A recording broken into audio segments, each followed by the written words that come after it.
Selamat malam, kembali lagi bersama saya Angelina Feti Ayuni dengan NIM 1803030147. Saya mahasiswa Sosiologi Fakultas Ilmu Sosial dan Ilmu Politik Universitas Nusa Cendana angkatan tahun 2018. Pada saat ini saya akan menjelaskan hasil review saya dengan buku yang berjudul Alasan yang Muncul untuk Memerangi Korupsi di Bank Dunia. Saya akan menjelaskan bagian tentang melindungi sumber daya sendiri. Penerapan proses Bank Dunia tampaknya didasarkan pada alasan yang berbeda. Yang pertama adalah tujuan spesifik bank untuk melindungi miliknya sumber daya dari kemungkinan penyalahgunaan. Dan yang kedua, sesuai dengan perang melawan korupsi dan penipuan sebagai bagian dari komitmen Bank Dunia untuk mengurangi kemiskinan dan ketidaksetaraan. Faktor ketiga terkait kebijakan global melawan ekonomi kejahatan baru-baru ini muncul. Berkenan dengan perlunya melindungi sumber daya bank, hal itu secara eksplisit disediakan oleh anggaran dasar yang mengharuskan lembaga untuk membuatnya pengaturan untuk memastikan bahwa dana yang disediakan oleh lembaga keuangan digunakan untuk tujuan yang dimaksudkan. Secara khusus, bagian dari pasal 3 IBRD digunakan artikel perjanjian secara tegas memberikan bank akan membuat pengaturan untuk memastikan bahwa hasil pinjaman hanya digunakan untuk tujuan pemberian pinjaman dengan memperhatikan pertimbangan ekonomi dan efisiensi dan tanpa memperhatikan pengaruh politik atau non-ekonomi lainnya atau pertimbangan. Ketentuan ini harus dibaca sehubungan dengan bagian 1 dari pasal yang sama yang menentukan untuk apa sumber daya bank harus digunakan.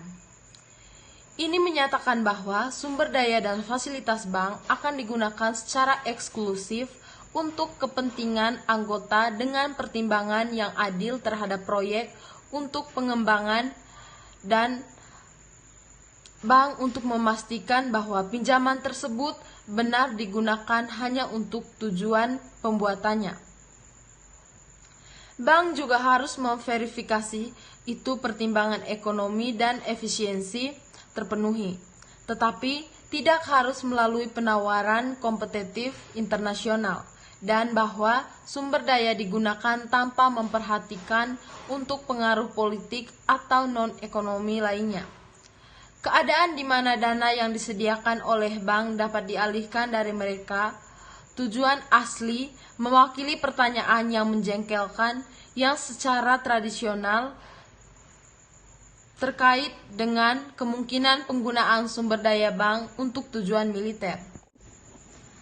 Untuk menghindari aset yang dibiayai melalui pinjaman akan dialihkan secara berlebihan, perlindungan hukum pun dilakukan, diperkenalkan secara progresif dalam dokumen hukum setiap proyek, yaitu proyek persetujuan. Misalnya dalam beberapa dokumen terdapat berbagai ketentuan kontrak termasuk membutuhkan komitmen yang mengikat secara hukum dari para peserta untuk mencegah penyalahgunaan aset dan fasilitas yang didanai oleh pinjaman.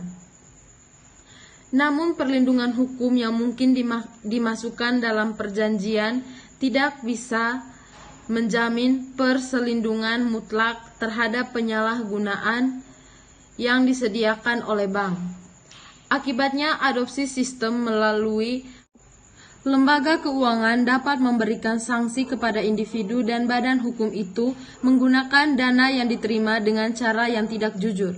Bahkan jika bekerja ex post, tampaknya merupakan elemen yang diperlukan dalam perlindungan sumber daya bank. Dengan kata lain, proses sanksi tampaknya selaras dengan kebutuhan pembuatan pengaturan untuk memastikan bahwa hasil pinjaman hanya digunakan untuk tujuan untuk mana pinjaman diberikan, sebagaimana ditetapkan oleh bagian 5 pasal 3 artikel perjanjian IBRD. Berikutnya saya akan menjelaskan mengejar sasaran bisnis yang jelas. Penerapan proses sanksi Bank Dunia tampaknya juga terkait dengan alasan lain, yaitu kebutuhan mendesak untuk mengembangkan bisnis yang jelas operasi di tingkat global. Dalam beberapa tahun terakhir, kesadaran yang semakin meningkat melawan kemiskinan adalah penting untuk mempromosikan pemerintah yang baik telah melakukan perlawanan kejahatan ekonomi menjadi prioritas global utama. Selama 2 dekade terakhir, hubungan penting antara pemerintah yang baik keuangan dan pengentasan kemiskinan jelas muncul. Secara khusus, hubungan tertentu telah dipastikan antara kinerja perusahaan dalam elemen yang mungkin pengaruh pada efisiensi pemerintah, seperti efektivitas peradilan, adanya korupsi, kualitas birokrasi, dan kepatuhan perpajakan.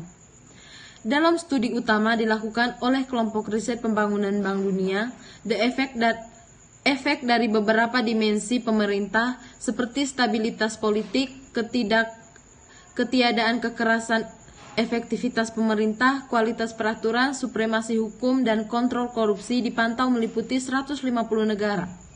Penelitian tersebut menyorot adanya hubungan antara 3 fenomena tersebut di atas hasil pembangunan, pendapatan per kapita, kematian bayi, dan orang dewasa.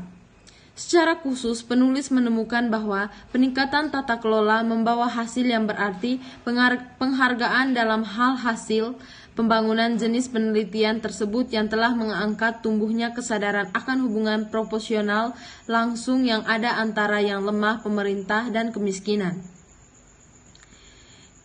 Ini adalah dampak dari standar tata kelola yang buruk, umumnya jatuh paling banyak pada kelompok sosial yang kurang kaya, yang pada umumnya dikecualikan dari partisipasi dalam proses pembuatan kebijakan.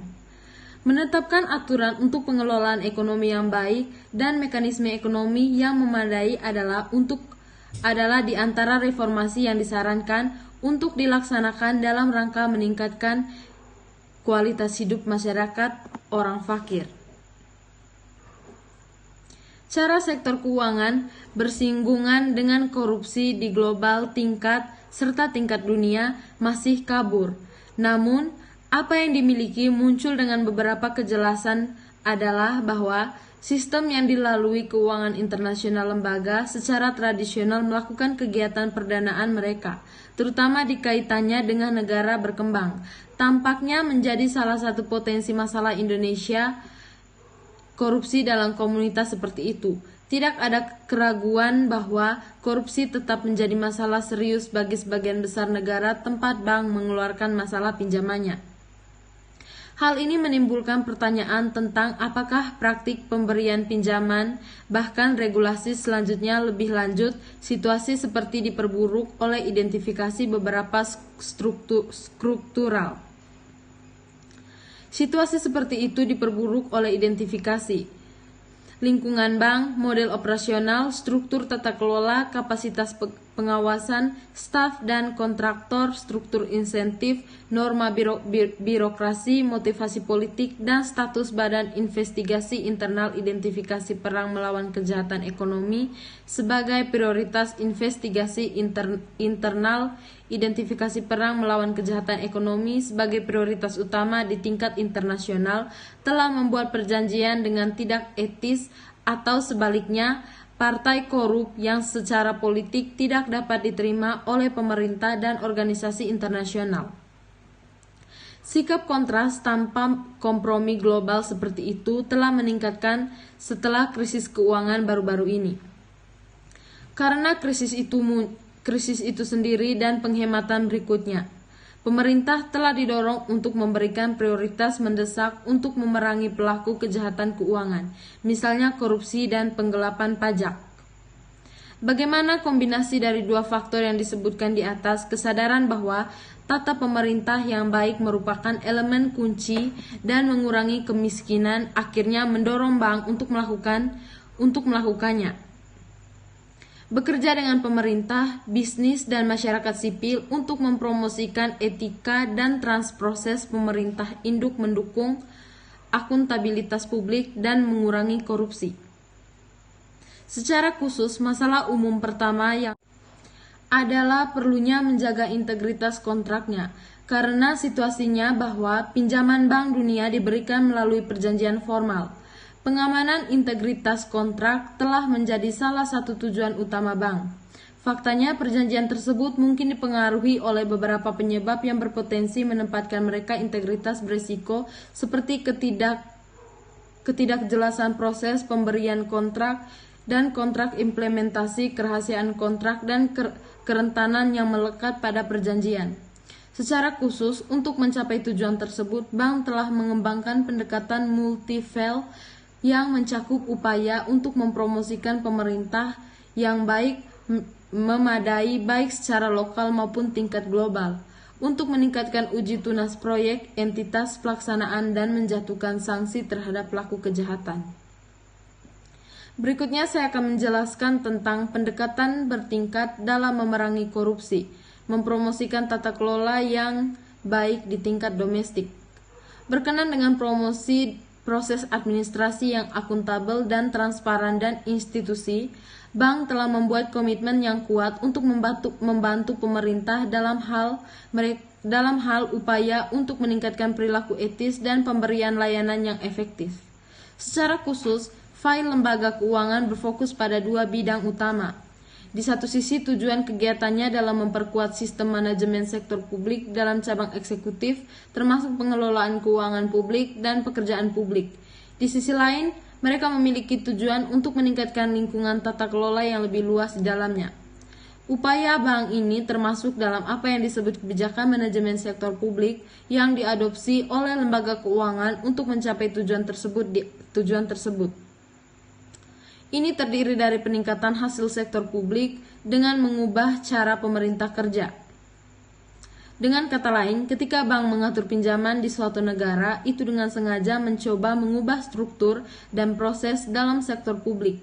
Sebagai soal, faktanya mereka menentukan bagaimana sumber daya keuangan fisik dan orang-orang dikerahkan dan dicatat. Untuk melakukannya, lembaga keuangan menggunakan leverage ekonominya menjadi penyedia dana tradisional terbesar untuk mendukung sektor publik manajemen di negara tertentu. Harus disebutkan bahwa secara historis, bank tidak menggunakan ekonomi seperti itu, memanfaatkan secara netral. Faktanya, kebijakan utama lembaga keuangan memiliki secara tradisional terinspirasi oleh tujuan yang disebut konsensus Washington, di mana dunia maju terus mendorong negara-negara lain untuk merangkulnya perdagangan bebas. Dengan kata lain, bantuan pembangunan dibutuhkan oleh negara-negara miskin diberikan dengan syarat bahwa mereka setuju untuk mengadopsi semacam standar paket reformasi negara, diregulasi dan privatisasi ekonomi, dan penghapusan hambatan perdagangan bebas. Sikap seperti itu telah dikritik oleh banyak orang karena perdagangan bebas yang menguntungkan. Ketika ekonomi mereka mencapai tingkat kebijakan seperti itu, mereka mungkin mengalami efek yang sangat merugikan dan berpotensi menimbulkan bencana. Ini tergantung pada fakta yang sering kali struktur sosial politik, administrasi, dan ekonomi dan negara-negara ini yang diperdagang bebas akibatnya.